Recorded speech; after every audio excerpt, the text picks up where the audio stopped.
মা হলো ধৈর্যের কারখানা, সহ্যের খনি। আর মাই হলো একমাত্র ব্যক্তি যার সাথে বাজে, পচা, জঘন্য, নোংরা সব রকম ব্যবহারই করা যায়। আর তাতে জেল, ফাঁস, মানহানি, জরিমানা কোনো শাস্তিই নেই। মায়েদের হজম ক্ষমতা অত্যন্ত শক্তিশালী। তারা সন্তানের কাছ থেকে পাওয়া সব রকম খারাপ আচরণ, বাজে ব্যবহার, আঘাত, অপমান, অসম্মান সব অনায়াসে হজম করে ফেলতে পারে। আর এই জন্যই বোধহয় বৃদ্ধাশ্রমে থাকা মা তখনও তার সন্তানের মঙ্গল কামনায় ব্রত পালন করতে ভোলে না। মায়েদের ধৈর্য সহ্যের সীমা পরিমাপ করার জন্য এখনও কোনো যন্ত্র আবিষ্কার হয়নি, আর কোনো অঙ্ক কষেও তার পরিমাপ করা যায়নি। মায়েরা পাচ্ছে না বলেও সব পারার ক্ষমতা রাখে, নিজেরা অসুস্থ হয়েও অসুস্থ সন্তানের সেবা করার ক্ষমতা রাখে।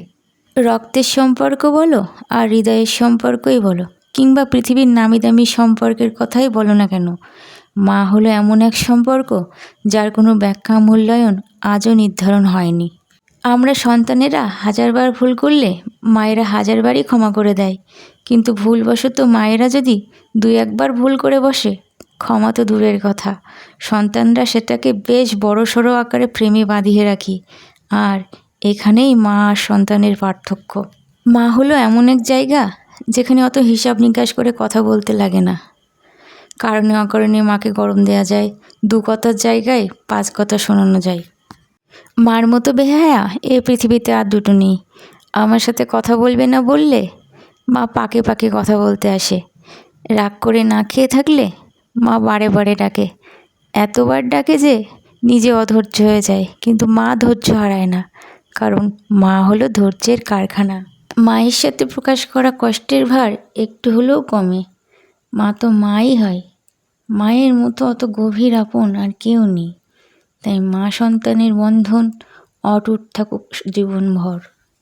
এই কথাটি আমি আগেও বলেছি, যে বাড়িতে সুস্থ মা আছে সেই বাড়িতে সাইক্লোন টর্নেডোরাও ঢুকতে ভয় পাই। তাই শুধু এই মা দিবসে নয়, আমি প্রতিদিন বলি, পৃথিবীর সকল মা সুস্থ থাকুক, ভালো থাকুক, আর তার সন্তানকে জীবনভর আগলে রাখুক দুধে ভাতে। পৃথিবীতে প্রয়োজন ছাড়া কেউ কারোর আপন হয় না, শুধু মা ছাড়া। স্বার্থ ছাড়া ভালো শুধু মাই বাসে। কোনটা কান্না ভেজা গলা আর কোনটা ঠান্ডা লাগা গলা, এটা মায়ের থেকে ভালো আর কেউ বোঝে না। তাই ঠাকুরকে সবসময় বলি, আমার মাকে ভালো করে দাও। মায়ের সাথে 100 কোটি কথা জমে আছে। মায়ের মুখ থেকে আবার কথা শুনতে চাই, অনেক কথা বলতে চাই মাকে। সবাইকে অনেক ধন্যবাদ।